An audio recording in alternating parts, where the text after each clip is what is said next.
Yun, good morning mga kabiyos.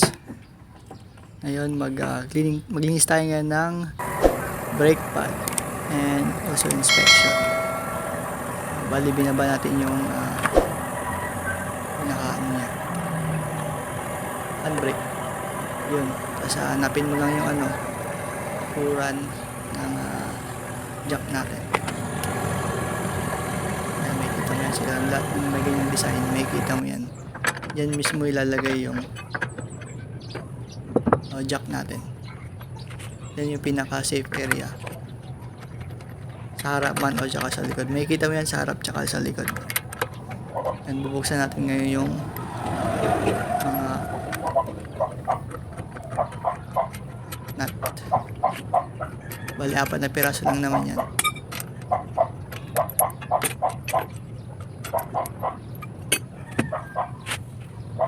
Ayan mga ka-DIY, madali lang.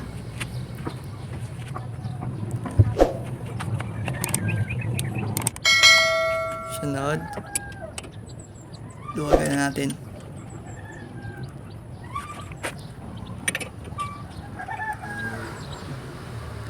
Bali, inspect natin yung brake pad. Tapos sabay linis na rin. Tapos yung caliper pin, yung tinatanggal ko na yan. Bolt, 2 bolt. Yan sa ilalim may caliper pin. Wala ng taling maigi yung caliper. Yan. Medyo matigas na, hindi na siya gano'ng nagpi-play. Ilagay natin ng grasa. Yan yung sinasabi kong caliper pin. Yan, wala na siyang ganong grasa. Kaya lagyan natin ng grasa mamaya. Ito, tagalin mo natin yung isa para sabay linis na rin. Siya. Yun, daan-daan lang. Yun yung rubber boots niya. Sungkitin lang para matanggal. Kasi pagka hinila mo sabay, mahirap na ibalik. So, nakikita nyo, medyo makapal pa yung yung brake pads. Halos pantay yung kain. Ibig sabihin maganda yung maganda pa yung play ng caliper. Para sigurado, lagyan natin ng grasa mamaya. Ayun, linisan muna natin para matanggal yung mga dumi, kumapit, yung mga kalawang. Bali, una gumamit muna ako ng tubig sa may sabon. Tapos tsaka ako isprayan ng brake pad cleaner. Ayan, tuloy lang yan guys. Kaya nyo yan paano siya mag maintenance, especially sa mga brake. Yun yung mga importante. So, maganda kasi pag kayo nag DIY kasi yung malilinisan yung maigi. Kaya na mismo yung makakita Tapos per manual lang naman, hindi na lang maigi. Sprayan ko ng malinis na tubig. Sama mo na rin yung mga brake pad, dumikit na kalawang. Kaya kung wala kang ginagawa, pwede kayo mag DIY. Lalo't mahal na ngayon ang mga bayad ng magpalinis, mahal ng labor. Kaya kaya nyo na yan. Yan guys, dali lang yan guys. O diba, tapos wala na mga hindi na ginagamit na brush or toothbrush, panlinis. Importante matanggal yung mga kumapit na dumi. May mga degreaser kayo, mas maganda. Yung madami kayong brake cleaner, mas okay rin. Kaso isang brake cleaner lang yung nabili ko. Kaya ayun, mga din ako ng steel brush para matanggal yung may makakapal na kumapit na dumi. Mahirap ito gamitin ng brush. Kailangan may metal brush. Okay na, linisan mo na. So, naman yung pinaka cylinder nung caliper pin. Yan, lagyan mo na siya ng grasa. Ayan. Yung tamang dami lang, huwag yung sobra. Kakapitan na din siya ng dumi pagka sobrang madami. Iyon. Ayan. Ilagay mo, tapos laro-laruin mo lang. Ayan. Tapos lagyan ulit, punasan. Ilagay ulit, tapos punasan. Tapos lagyan mo na ng grasa. Gamit kayo ng magandang klaseng grasa. Huwag yung kung saan lang nabibili. Ayan. Maigi na rin na check mo palagi. Lalo yung mga preno. Ayan. Ilagay ng grasa. Pasok sa loob, laruin. Ayan. O, malambot na siya. Nagpi-play na siya.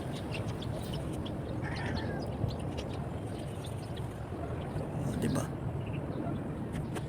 Ayan. Ayan, ang grasa niya. Ito yung turo ko. Ayan. Laruin lang. Ayan, ganyan. Ayan, goods na yan. Ayan. Kinulang. Lagyan mo lang.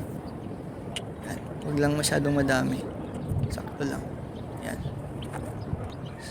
Press mo lang ng maigi. Para may lagay na yung rubber boots niya. Ayan. Kaya press mo siya maigi. Didikit na yung ano. Papasok na yung maglalak na yung rubber boots. Ayan. Final na. Linis na lang ng ano. Gamit yung brake cleaner. Ayan. Check naman yung brake pad. Brake pad. Kung paano mo siya tinanggal, dapat lagi mo tandaan para gawin din kung paano mo siya ibabalik. Dali lang naman. Patong na may guide naman yan eh. Baba tsaka harap. Sundan mo lang. Ayan. Di na mahirap yan. Spray lang. Yan. Lagyan mo ng mga brake cleaner tapos punasan maigi. Sigurado punasan maigi. Ay siya. Diba? Dali lang.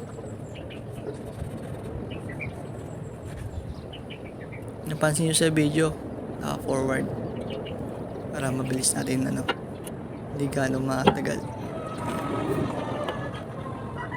Pareho lang nailagay yung mga brake pad. Lagyan ko na rin ng grasa yung yung pinaka bearing.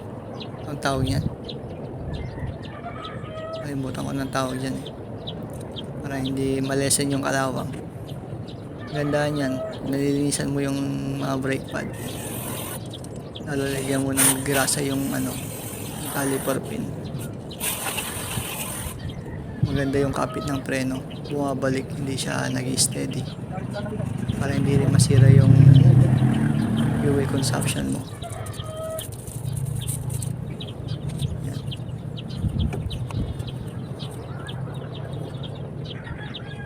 Ngayon balik mo na yung pinaka-caliper, brake caliper. Yan, bilang papasok mo lang naman yun. Yan. Natapat na, ilagay mo na yung dalawang bolt na tinanggal kanina. Tapat mo lang. Gamit ka lang ng box wrench na number 14.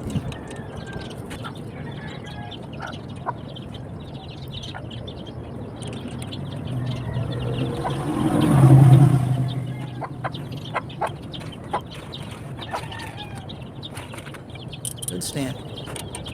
Higpit. Tama higpit lang. Sigurado.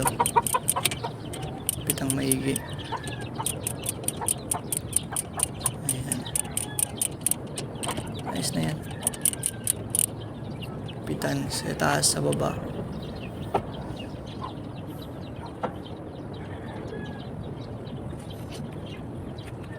Okay na.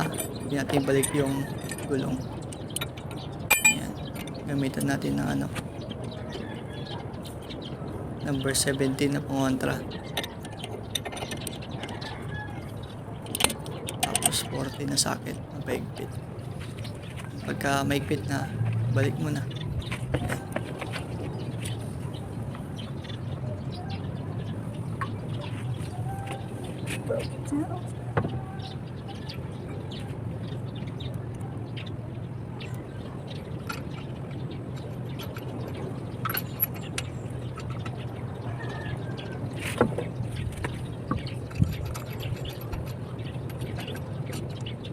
Paglagay ng gulong, check mo lang maigi. Tapat lang yung mga 4 na bolt. Tapos daan-daan mo lang lagyan ng lagay yung nut. Ayan. Sentro mo lang. Pag-higpit, kusa din naman susunod yan. Daan-daan lang pag-higpit. Slipat ka naman sa taas. Bila.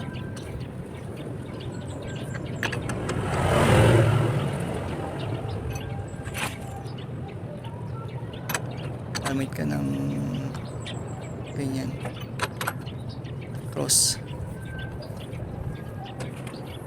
para ang tamang pag-higpit. Ayan guys, kung nakatulong tayo guys, subscribe naman. Ayan. Check lang maigi. Huwag kalimutang mag-subscribe guys para tulong na rin. Yan, nabili ko rin yan sa Shopee. Nagpitan na, hindi na ibaba. Tapos ipuligpit mo lang pagka nibaba na yung nibaba mo na yung jack.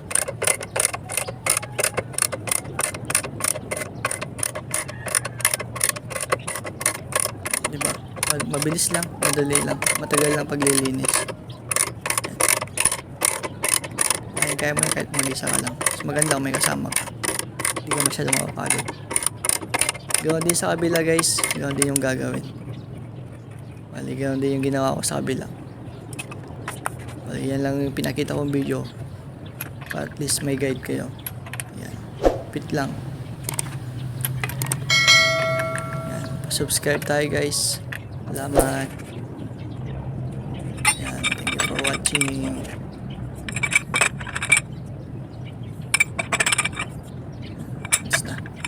Salamat.